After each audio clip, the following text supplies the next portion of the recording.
Okay, here's another one. Rashid Ahmad Gangohi. He said, once I saw in a dream that Maulvi Qasim Saab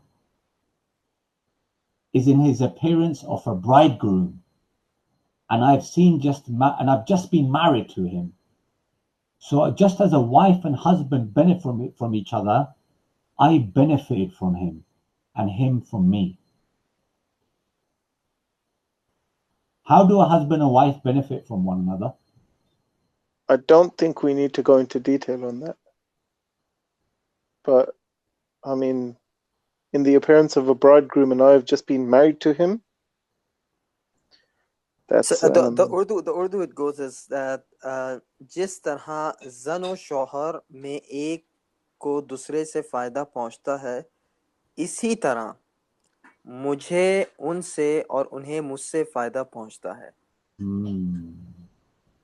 This is a really specific kind of faida he's mentioning, specific kind of benefit he's mentioning, which is zano shohar, which is like special wife and husband benefit that they will get. Well, let's be realistic. Aspect of husband-wife relationship is obviously sex, right? So we can safely say that, you know, sexual penetration would be one of those things, unless they're performing other acts. So according to this, if you read the text after the, you know, the upon this part, read that part as well. So yeah, he quoted a verse of the Holy Quran, but the point being is he benefited from him.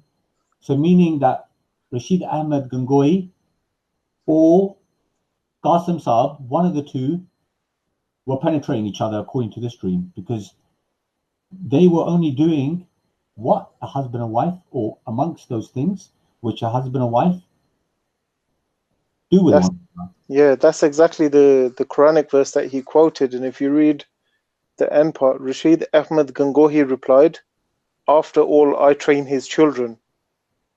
So he's basically the wife in the marriage, isn't he? He's the wife. So he, Maulvi Qasim Saab, he is the man in the relationship, well, obviously the man. And then obviously Rashid Ahmad Gangohi is, according to this, would be considered to be the female. Okay? And this is from Tadhkiratul Rasheed, volume 2, page number 289. Again, for the viewers, the scan is there for them to see. That's a wow right there. Wow. Penis of men. So yeah, there's the passage for the viewers to read. Again, let's go to another account. Say, let me read the Urdu one for this one. Okay. एक बार भरे मजमे में हजरत की किसी तकरीर पर एक नौउमर देहाती बेतकल्लुफ पूछ बैठा कि हजरत जी, औरत की शर्मगाह कैसी होती है? अल्लाह रहे तालीम सब हाजरीन ने गर्दनें नीचे झुका ली, मगर आप मुतलक ची बजबी न होए, बल्कि बेसाख्ता फरमाया जैसे गेहूं का दाना. Yes, Sayyid, go through the translation. Rashid Ahmad Gangohi in his book, Rashid, mentions that during one speech, there was a young lad from the village that asked, Hazrat Ji, what is the shape of the vagina of a woman? Oh my God, everyone looked down out of shame. However, Malana wasn't embarrassed and instantaneously replied like the seed of wheat. So, according to Rashid Ahmad Gangohi,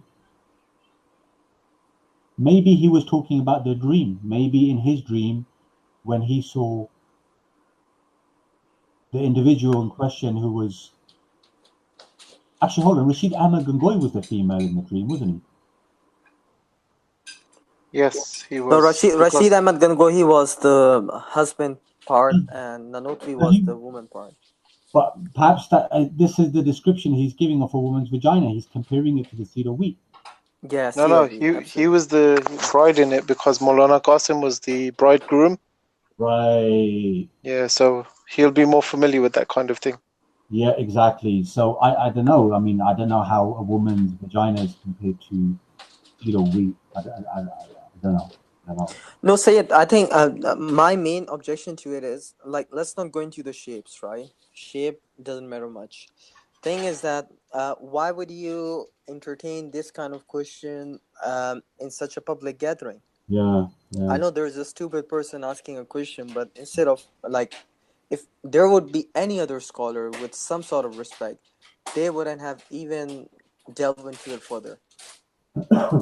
That's a really stupid question. If you really want to ask, marry, go and get married, and inshallah search it yourself, right? Whatever you want to search, right? But telling like, okay, it's this shape and that shape, and I'm pretty sure there'll be some children in the gathering, there'll be some people that are not married, right? Just answering this question makes you think, and people would start having fantasies and would start having thoughts about that specific thing. Sayyid Zadi. Yeah, Sayyid. Sorry to cut you off there for a second. For yourself, hypothetically, let me just ask you a question. Yeah. If you were in the presence of your ustad or your teacher, for example, would the thought even come into your mind to ask this question publicly? No. Even if you wanted to ask it, would you ask it publicly? I definitely wouldn't. You'd ask it privately, wouldn't you, if you really felt like you needed to ask? You wouldn't ask in front of a crowd of people, would you? They have no shame. There's no haya there. No, the people that were there, they were ashamed. They were embarrassed. That's why they looked down. He wasn't. It says that. But the person asking the question, the person being questioned, didn't feel shame. No, he didn't. He had no shame. No, say that. I think it mentions that it was a person from a village, a dehati, it says, right? Thing is that, they might just have a stupid question in their mind. They might ask, right? My objection to it is that two objections. Firstly is, why are you answering the question? Yeah, why are you entertaining it? Firstly, and secondly, what's the point of mentioning the shape? Yeah. Right. Let him search himself, man. Let him find out for himself. Are you there to tell the shape of things? Like next day, someone can ask you another shape, another shape, another shape. Like, are you sexologist? Like, are you dealing with this, or are you a Maulana, like telling the Muslim the problems, right? Well, to be this fair, is not your job. Yeah. To be fair, I think he got away lightly. He's lucky that Gangohi didn't turn around and say, "Listen, only in the condition that tomorrow I come naked, you stretch my penis and put your finger on my and I might answer your question, right?" Got away lightly. Oh my word.